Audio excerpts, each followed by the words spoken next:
CM Pushkar Singh Dhami ने काशीपुर की जनता को दी सौगात। कई योजनाओं का किया शिलान्यास और लोकार्पण। बीजेपी जिला कार्यालय का भी किया भूमि पूजन।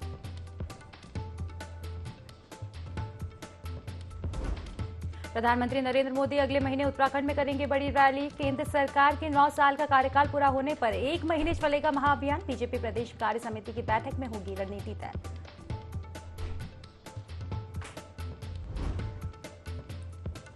केदारनाथ यात्रा के नए रजिस्ट्रेशन पर लगी 25 मई तक रोक। खराब मौसम के कारण रजिस्ट्रेशन पर रोक। कल 18,000 लोगों ने किए बाबा केदार के दर्शन।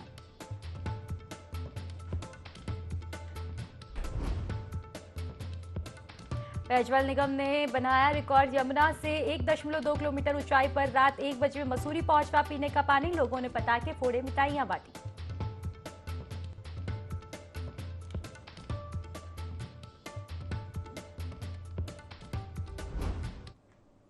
नमस्कार, स्वागत है आपका देवभूमि लाइव में और मैं हूं आपके साथ खुशी व्यास। तो चलिए काशीपुर से सीधा रुख करेंगे मुख्यमंत्री पुष्कर सिंह धामी का। किया गया है और इसकी लागत 355 करोड़ रुपए है। ये योजनाएं हमारी समस्त विभागों की है, पेयजल की है, जल संस्थान की है, जल निगम की है, ग्रामीण निर्माण विभाग की, पीडब्ल्यूडी की, बिजली विभाग की। इन योजनाओं के आज लोकार्पण और शिलान्यास होने से निश्चित रूप से इन 4 विधानसभा क्षेत्रों में विकास को तेज गति मिलेगी। विकास का पहिया तेजी से बढ़ेगा और आने वाले समय में संपूर्ण रूप से जो लोगों की आवश्यकताएं हैं उन आवश्यकताओं को पूरा करने का काम भी होगा। और आज जो पेयजल की योजनाएं हैं उन योजनाओं से कहीं न कहीं जो जल जीवन मिशन हमारा आदरणीय प्रधानमंत्री मोदी जी का बहुत महत्वाकांक्षी योजनाएं हैं, उन महत्वाकांक्षी योजनाओं के कारण से लोगों के हर घर में नल और जल से पानी पहुंचाने का काम होगा। हर किसी को शुद्ध पानी मिल पाएगा।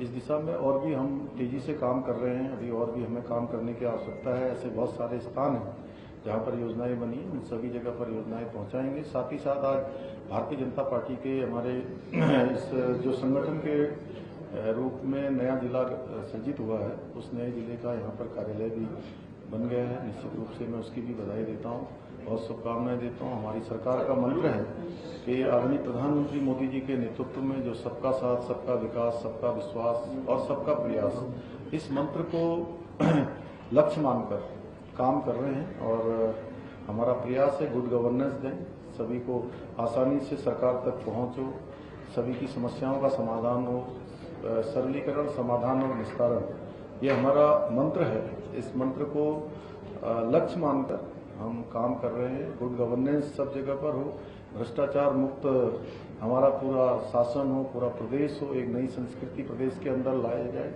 और नए नए फैसले लगातार हम ले रहे हैं प्रदेश के हक में। जिन फैसलों को भी लेने की आवश्यकता है उन सभी फैसलों को ले रहे हैं। कई बार आप सबके बीच में से प्रश्न होता है कि आप और कौन से फैसले लेने वाले हैं, तो मैं आप सबके माध्यम से कहना चाहता हूँ कि उत्तराखंड राज्य को जिन फैसलों की भी आवश्यकता है, जो भी उत्तराखंड राज्य के हित में है, उन सभी फैसलों को लेंगे। अभी समान नागरिक संहिता जिसके लिए हमने ड्राफ्ट बनाने वाली कमेटी का गठन किया था, जस्टिस रंजना प्रकाश देसाई जी की अध्यक्षता में, उस कमेटी ने लगभग 90% काम पूरा कर लिया है और 30 जून तक उन्होंने कहा है कि वो ड्राफ्ट तैयार कर लेंगे।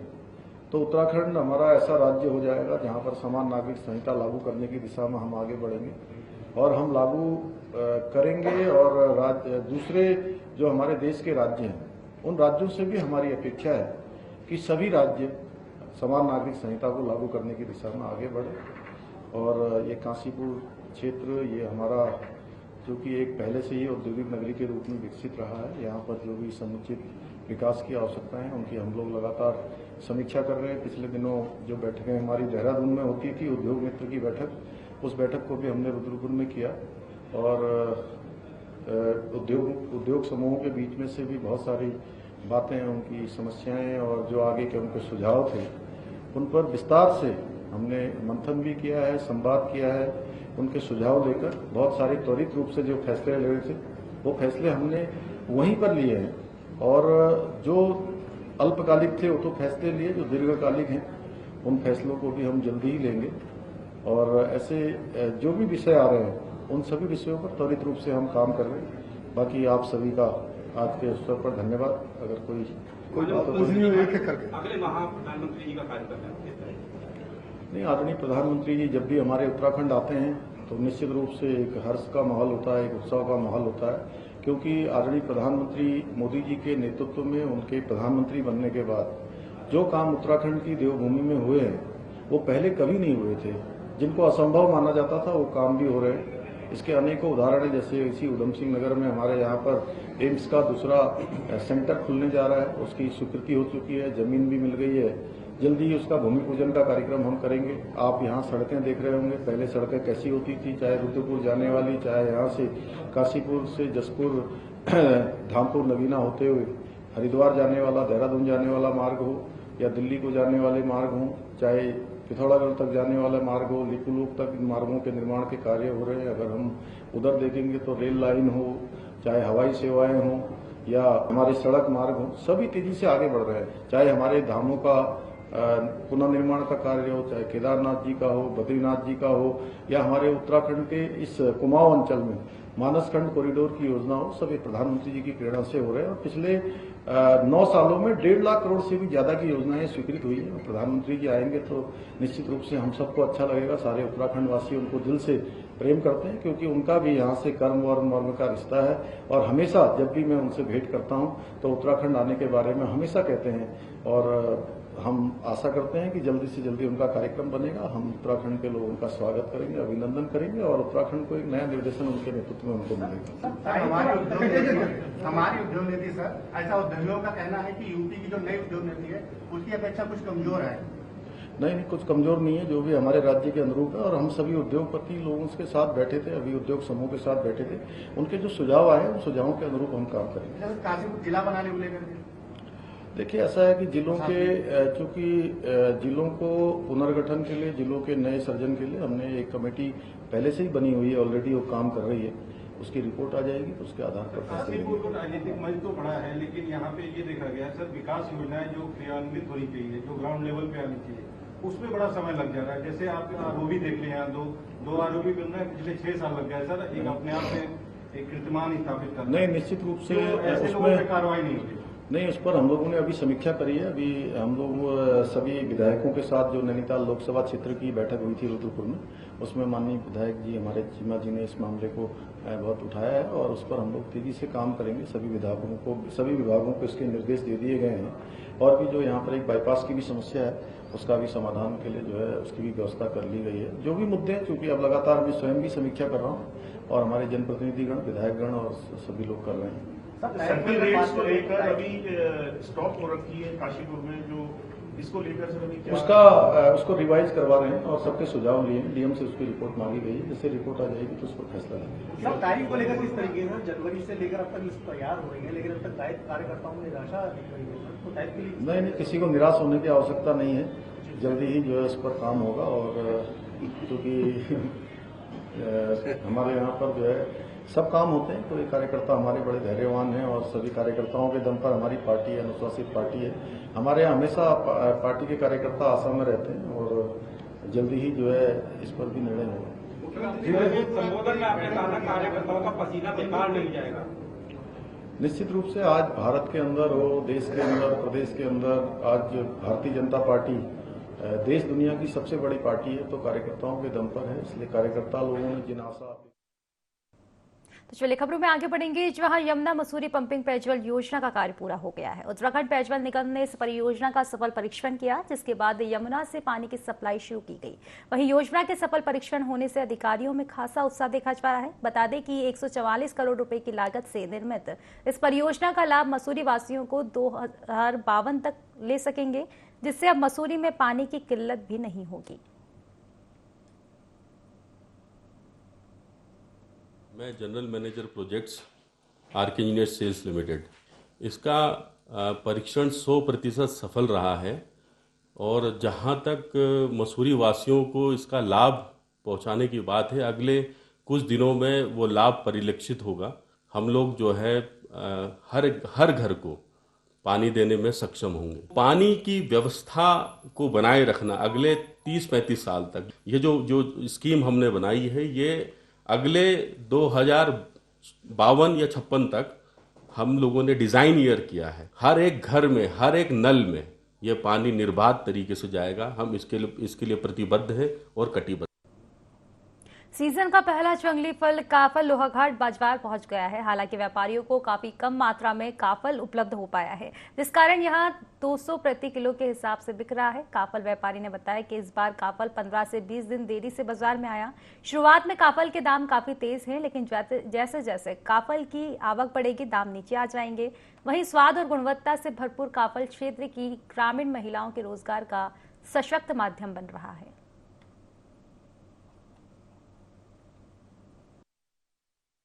काफल की ठीक है, लेकिन ऐसा है कि इस टाइम मौसम का जो है थोड़ा सा प्रभाव पड़ा। यहाँ पहाड़ में एकदम ठंड भी पड़ गई। काफल नहीं तो आज से 10 दिन पहले चल जाता। काफल की बहुत बड़ी भूमिका है इसमें से। गांव की औरतें भी उद्योग से जुड़ी हुई हैं। ये काफल जंगलों से तोड़ के ला रही है, दिन भर तोड़ती हैं और सवेरे कम से कम नहीं भी तो 6 बजे मार्केट में पहुँच जाता है। ये इस टाइम काफल 200 रुपये किलो करीब बिक रहा है। राष्ट्रीय आपदा प्रबंधन संस्थान इन दिनों लगातार बदलते मौसम पर नजर बनाए हुए हैं, जिसके लिए बाकायदा संस्थान चेतावनी के साथ अलर्ट भी जारी कर रहा है। इस बीच हिमस्खलन रोमांचित कर देने वाली तस्वीरें जो है हिमस्खलन के सामने आई हैं। बता दें कि जिसमें नीलकंठ हिम शिखर से बर्फ की नदी बहकर नीचे आ रही है। ये तस्वीरें सहस्त्र धारा के दूसरे छोर पर 6500 मीटर ऊंचे नीलकंठ पर्वत से आ रहे एवलॉन्च की दुर्लभ घटना की तस्वीरें हैं। कैसे बर्फीले चोटी से ताजा बर्फ की नदी का गुब्बार नीचे फिसलता नजर आ रहा है। हालांकि इस हिमस्खलन से ट्रैक्टरों को कोई नुकसान नहीं पहुंचा है, लेकिन राष्ट्रीय आपदा प्रबंधन संस्थान द्वारा जारी एवलॉन्च की चेतावनी इन हिमालयी क्षेत्रों में सटीक साबित हो रही है और पर्यटकों और ट्रैकिंग दलों को इसको लेकर अलर्ट रहने के लिए भी कहा गया है। तो हिमस्खलन की तस्वीरें जो है ये सामने आ रही है। आपको बता दें कि राष्ट्रीय आपदा प्रबंधन संस्थान इन दिनों लगातार जो है बदलते मौसम पर वैसे तो नजर रखे हुए हैं और इसके लिए बाकायदा संस्थान ने चेतावनी भी जारी की है और ये हिमस्खलन की रोमांचित कर देने वाली तस्वीरें सामने आई हैं। हरिद्वार के बहादुराबाद में पुलिस और बदमाशों के बीच जमकर मुठभेड़ हुई। गोकशी की सूचना पर पुलिस और रुड़की CIU की टीम छापेमारी करने पहुंची, जिसमें एक पुलिस जवान घायल हो गया। वहीं जवाबी फायरिंग में 2 बदमाश भी घायल हो गए। 15,000 का इनामी बदमाश रात का फायदा उठाकर मौके से फरार हो गया। सभी घायलों को इलाज के लिए फिलहाल अस्पताल में भर्ती कराया गया है। वहीं SSP ने बदमाशों को पकड़ने वाली टीम को 10,000 का इनाम देने की घोषणा भी की है। आपको बता दें कि बदमाशों के पास से 102 तमंचा, 315 बोर, 2 खोखा कारतूस, 2 मोटरसाइकिल और गोकशी करने के लिए की गई उपकरण भी जब्त किए गए हैं।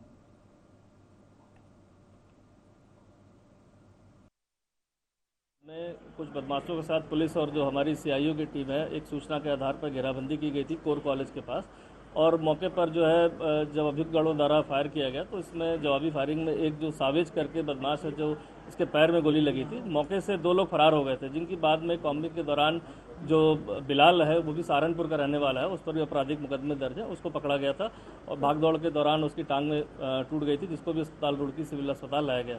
समझ जानकारी से ये बात आई थी कि हरिद्वार में कुछ थाना क्षेत्रों में गौकशी की काफ़ी सारे इंसिडेंट हुए थे, जिसमें हमारे मुकदमे भी दर्ज थे और ये अभियुक्त लगातार सहारनपुर से आकर यहाँ पर गायों को चोरी कर ले जाना या जो ऐसे स्ट्रीट पर गाय वगैरह छोड़ दी जाती है उसको ले जाते थे और गौकशी करते थे। चूँकि यह गैंग लगातार सक्रिय था इसमें और इनके आने की सूचना प्राप्त हो रही थी कि यहाँ पर आकर फिर ये गौकशी और अन्य घटना को अंजाम दे सकते हैं, तो इस पर ये कार्रवाई हुई है। इसमें एक जो अभी फरार हुआ है इसमें बिलाल नाम का है, उस पर भी करीब 1 दर्जन मुकदमे दर्ज हैं, जिसमें 15,000 का इनाम भी यहाँ ज्वालापुर कोतवाली से इसकी गिरफ्तारी हो चुका है, तो उसके लिए भी टीमें हमारी लगी हुई है। लोहाघाट की सरयू नदी में नहाने के दौरान एक युवा की मौत हो गई, जिसके साथियों के हल्ला मचवाने पर SSB के जवानों ने युवा को नदी से बाहर निकाला और 108 के जरिए उप जिला चिकित्सालय भेजा गया, जहां डॉक्टर्स ने उसे मृत घोषित कर दिया। वहीं युवा की मौत पर परिवार और गांव में कोहराम मच गया है। इस बीच लोगों ने प्रशासन पर लापरवाही के गंभीर आरोप लगाए हैं। उनका कहना है कि कई बार जल पुलिस की तैनाती की मांग भी की गई, लेकिन प्रशासन की अनदेखी के चलते पंचेश्वर में लोग नहाने के दौरान हादसों का शिकार हो रहे हैं।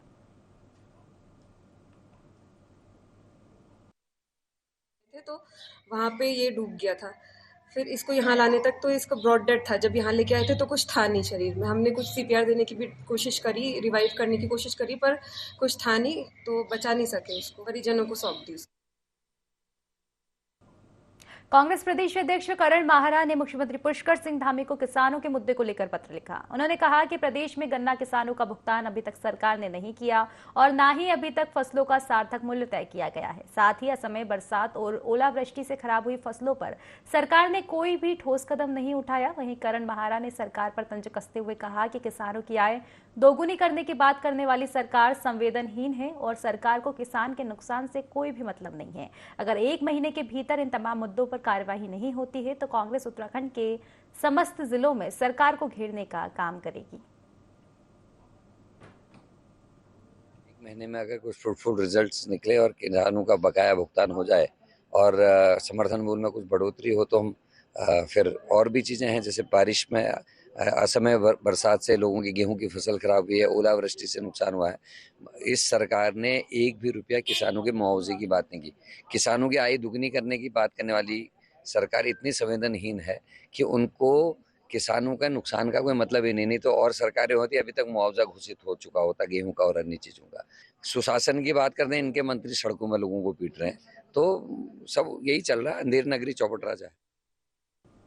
खबरों में आगे बढ़ेंगे। इस्पाहादून विश्वविद्यालय में राष्ट्रीय होम्योपैथिक सम्मेलन होम्योकॉन 2023 कार्यक्रम का आयोजन किया गया था। इस मौके पर मुख्यमंत्री पुष्कर सिंह धामी ने बतौर मुख्य अतिथि शिरकत की। इस दौरान केंद्रीय राज्य मंत्री अश्विनी कुमार चौबे भी उपस्थित रहे। मुख्यमंत्री पुष्कर सिंह धामी ने कार्यक्रम की शुरुआत दीप प्रज्वलित कर की। कार्यक्रम को संबोधित करते हुए मुख्यमंत्री पुष्कर सिंह धामी ने कहा कि केंद्र और राज्य सरकार लगातार आयुष चिकित्सा को बढ़ावा दे रही है। इस दौरान मुख्यमंत्री ने इस कार्यक्रम के आयोजन के लिए सभी को हार्दिक बधाई और शुभकामनाएं भी दी हैं।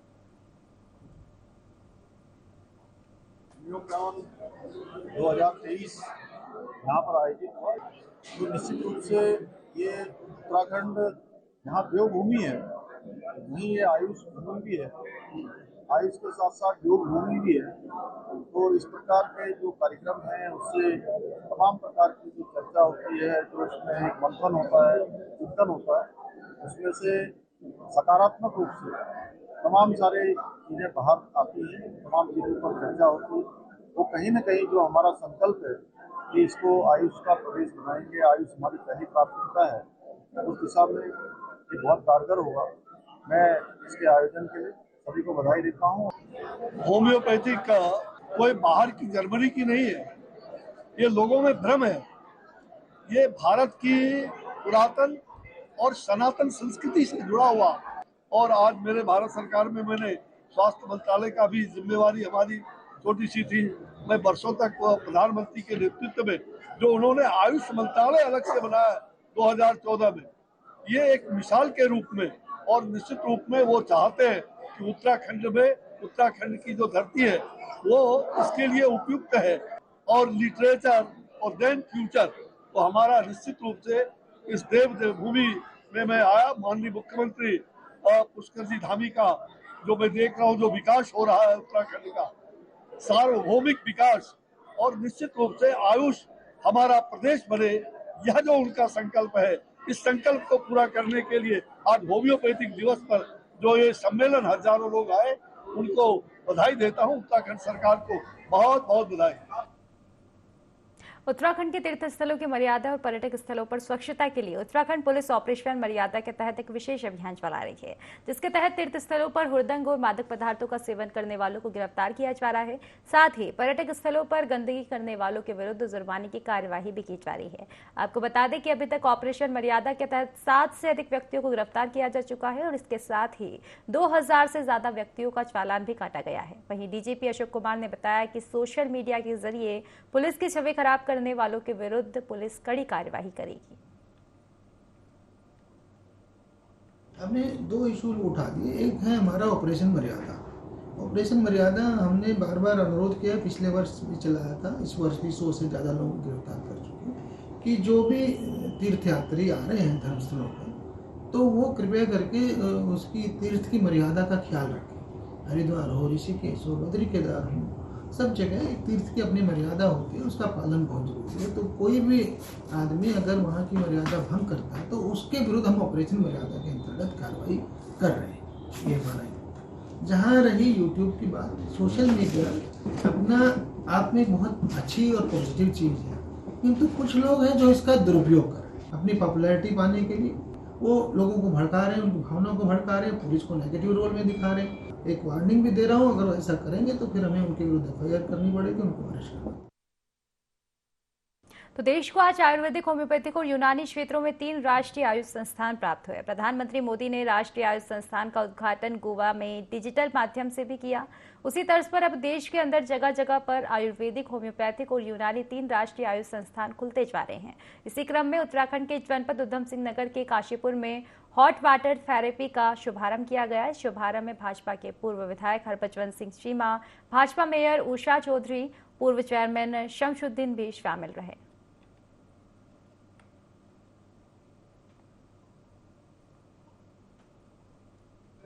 21 साल से लोगों की सेवा में मेडिकल फैसिलिटी प्रोवाइड करा रहा है।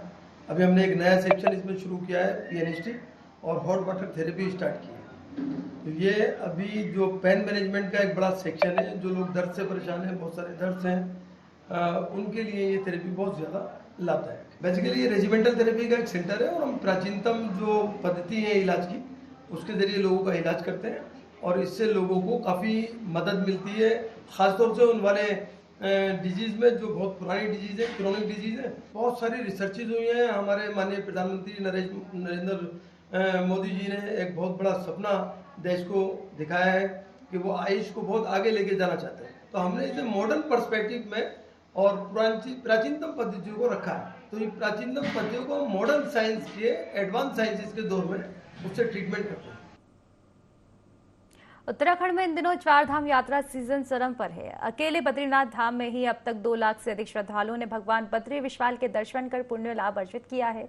आध्यात्मिक तीर्थयात्री बद्रीनाथ धाम के साथ साथ सतोपंथ सरोवर की यात्रा पर भी जाने लगे हैं। इस सीजन का पहला सतोपंथ आध्यात्मिक यात्री दल भी बर्फबारी के बीच सतोपंथ ताल से सकुशल वापस लौट आया है। ट्रैक रूट पर भारी बर्फ होने के कारण और एवलांच के खतरे को देखते हुए दल सतोपंथ से कुछ किलोमीटर पहले चक्र तीर्थ टॉप से वापस लौट आया है।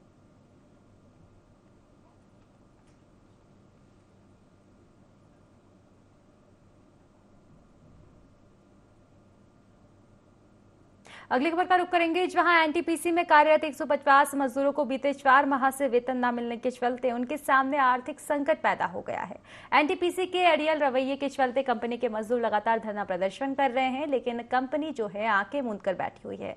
मजबूरन मजदूर संगठन जिला विधिक सेवा प्राधिकरण में शिकायत करते हुए कार्यकारी संस्था के द्वारा उनका भुगतान करने की गुहार प्राधिकरण से लगाई गई। एनटीपीसी में कार्यरत 150 मजदूरों को बीते 4 माह से वेतन न मिलने के मामले में सुनवाई करते हुए प्राधिकरण ने एनटीपीसी को इस मामले में तत्काल समझौता करने के निर्देश भी दिए हैं। जो हमारे मजदूर हैं और उनकी संगठन के प्रतिनिधि और हम यहाँ पर उपस्थित हो गए हैं, परंतु यहाँ पर बड़े खेद के साथ कहना पड़ रहा है कि जो एनटीपीसी परियोजना जो हमारे प्रिंसिपल एम्प्लॉयर जो नियोक्ता जो है वो यहाँ पर उपस्थित नहीं हुए हैं और अब इस मामले को विधिक सेवा प्राधिकरण से हमारा उससे जो है निवेदन ये था, ये मामला जो है अब लेबर कोर्ट में जो है प्रोसीडिंग के लिए विधिक सेवा प्राधिकरण की ओर से जो है वो कर दिया जा रहा है। मजदूरों की 4 महीने से वेतन नहीं मिलने के संबंध में ये जो क्या कहते हैं सेवा प्राधिकरण के अंतर्गत हमने यहाँ पे अपनी याचिका लगाई थी और जिसमें कि आज हम यहाँ पे आए तो हमारा जो प्रथम पक्ष था हम हो गए, द्वितीय पक्ष था कंपनी मैनेजमेंट द्वितीय कंपनी, तीसरा पक्ष था एनटीपीसी का। और एनटीपीसी वाले मतलब कोई भी यहाँ पहुँचे उनकी उपस्थिति यहाँ हाजिरी देने के लिए उनको भी लेटर दिया गया था, जो नोटिस होता है यहाँ से, वो नोटिस के जरिए ये वो लोग यहाँ उपस्थित हो नहीं पाए, जिसके चलते वो जज साहब ने हमको ये बोला है कि आपका जो केस है उसको हम लेबर कोर्ट के लिए मतलब ट्रांसफर कर रहे हैं देहरादून लेबर कमिश्नर को। धरना हमारा जारी है। 15 तारीख से करके हम सुबह से ही सारी इमरजेंसी सेवाएं भी मतलब बाधित कर देंगे। इसी के साथ फिलहाल की खास खबरों में बस इतना ही। आप बने रहिए IND 24 के साथ। नमस्कार।